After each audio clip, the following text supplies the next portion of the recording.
Today on Clearing the Clutter Inside and Out, we are talking about deepening your gratitude. When we have gratitude, we not only vibrate at the highest level, but it is also easier to release clutter in all its forms.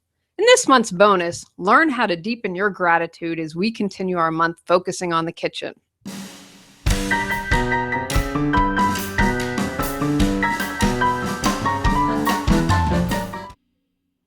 Are you overwhelmed by clutter, looking to organize your life?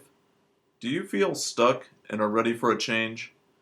Every Tuesday at 1 p.m., join award-winning professional organizer and coach Julie Coraccio on Clearing the Clutter Inside and Out as she supports you in navigating the waters of decluttering your life and getting organized. Julie thinks outside the box and examines clutter in all areas: physical, mental, emotional, spiritual, energetic, and more. Ready to live a more joyful and fulfilling life? I've wanted to do this podcast for a while. Some people might think that it's a bit odd that I put it with the kitchen this month, but how often do we have gratitude for the food we eat? True gratitude, not just saying a blessing before a meal where we mumble through the words and then dig in to eat. I believe we can always deepen our gratitude.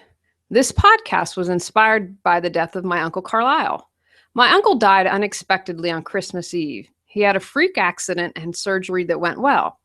I'd literally been looking at care packages to send to him the night before when I got the news he had passed.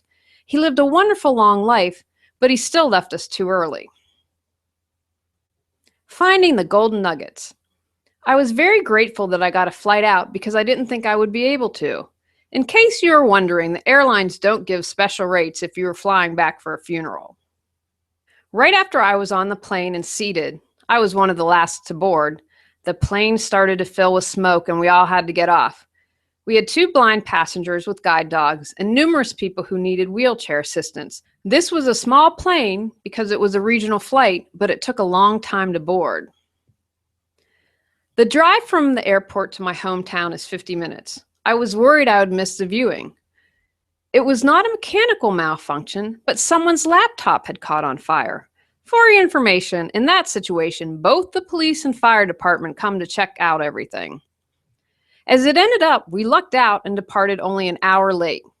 They just happened to have a plane that they could use. However, I was really stressed until we found out. I don't like to fly and was traveling without my husband. I was fortunate to have a fellow passenger say to me, "Wow, we are lucky this happened before we had gotten into the air." I thought about this and she was right. If this had happened while we were flying, we would have most likely been diverted or had to make an emergency landing. If that had happened, I most likely would have missed both the viewing and the funeral for my uncle. In that moment, I was able to have gratitude and find the golden nugget for having my flight delayed. Can you find the golden nuggets of gratitude when things might be a struggle? This isn't easy, but I promise you, the more you do this, the easier it becomes. I had to fly for work recently and had a connection.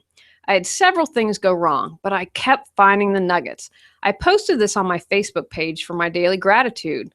On the way back, I kept having gratitude and finding the nuggets. I sat next to a wonderful gentleman who was interested in what I did, and there might be future work for me. Because I kept myself in gratitude, I believe I attracted that energy of a potential client.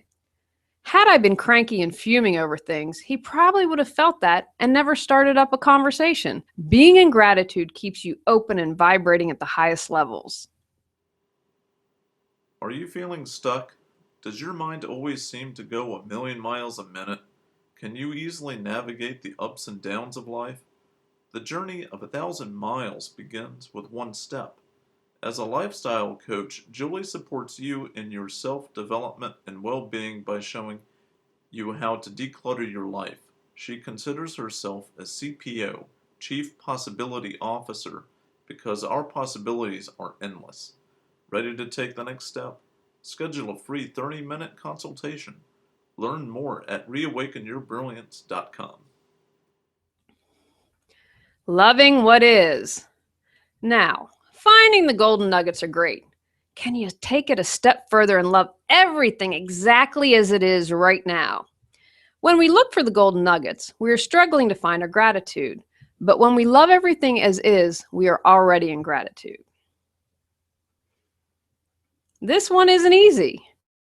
It's challenging to love what is if your house burns down or your child is sick. A better word if you're struggling might be to accept what is and work toward loving it. I was really sick recently and spent 10 days in bed. I could more easily accept it before loving it. I was able to love it by saying, okay, obviously I needed a rest and this was the only way it was going to happen. When was the last time I got to spend 10 days in bed? By accepting, I was more easily able to move into loving. Monty Williams gave an amazing speech after his wife was killed by someone driving the wrong way on the street. I encourage you to Google and listen to his 8-minute video. It is really well worth the watch. He's very religious, and so for him, he loved that his wife was in heaven. He said it wasn't easy. He said that several times, and he was heartbroken, but he was able to love what had happened to her. How many of us could do that? Also, at the end of the speech, he talked about how he bore no ill will towards the family and that they needed prayer because they had lost someone too. I believe his faith, as well as his ability to have gratitude, allowed his heart to remain open to truly embrace them. How many of us could forgive someone in such a terrible situation? And I'd also encourage you to be open to all sorts of messages you hear, whether it's from someone of a different faith, religion. I believe there are always truths to us, and if we are meant to hear a message, we will get it. But be open to hearing messages that might come from unexpected places. This is definitely something that takes time for most of us, so do what you can when you can to love what is. I am working on this every single day, trust me. But when you are aware, conscious, and paying attention, you have a conscious choice to make. What are you going to choose today? Loving being alive. Can you have gratitude for simply being alive? In every moment of your day, someone will transition to the next journey. Can you be grateful that you are living? This is something that's very easy to forget. Most of us are caught up in our lives, busy, focusing on accomplishing things, taking care of others, trying to be healthy, etc., etc. Can you push the pause button and try and appreciate the life you are living? I'll be honest, I don't feel I'm quite there yet with having gratitude for being alive. I am doing a public daily gratitude on my personal Facebook account for 2016, and with every passing day, I believe my gratitude deepens. If I had almost lost my life, maybe this would be easier for me. But I accept where I am, and because I'm committed to it, I keep having more gratitude, feeling more love, and opening my heart more. And again, I want this to be genuine gratitude. I don't want to do something on rote. I want to be able to say, thank you. I have such gratitude for being alive in 2016. I know I'll get there because I keep doing the work. If you are like me and this is more of a challenge, can you have gratitude for all the basics we probably take for granted?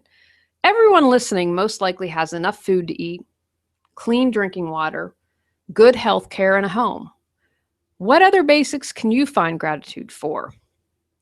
If you are new to gratitude or not ready for these steps, check out my earlier February bonus episode, Having Gratitude to Release Clutter, released February 7th, 2015, for more of a beginner's guide to gratitude. Remember, anything is better than nothing. The more you practice gratitude, the easier it becomes, changing your perspective and not only allowing you to release more clutter, but attract what you desire. Takeaways from today's podcast. Look for the golden nuggets of gratitude when in a challenging situation. What can you be grateful for? Practice loving what situation you are in. If that is too challenging, try and accept whatever life has given you. See if you can be grateful for simply being alive or have gratitude for the basics of life, a home, enough food to eat, and clean drinking water. Go out, clear the clutter to create the life you choose, deserve, and desire. Ready to clear clutter and share your gifts with the world? The journey of 1,000 miles begins with one step, so what step will you take today? Sign up for our newsletter and receive a free copy of our 10 Steps to Clearing Clutter. Julie Coraccio provides coaching, professional organizing and speaking, organizing classes, positive affirmations, and her unique How to Declutter Your Life course. Learn more at reawakenyourbrilliance.com. Subscribe to Clearing the Clutter Inside and Out and join us next Tuesday at 1 p.m.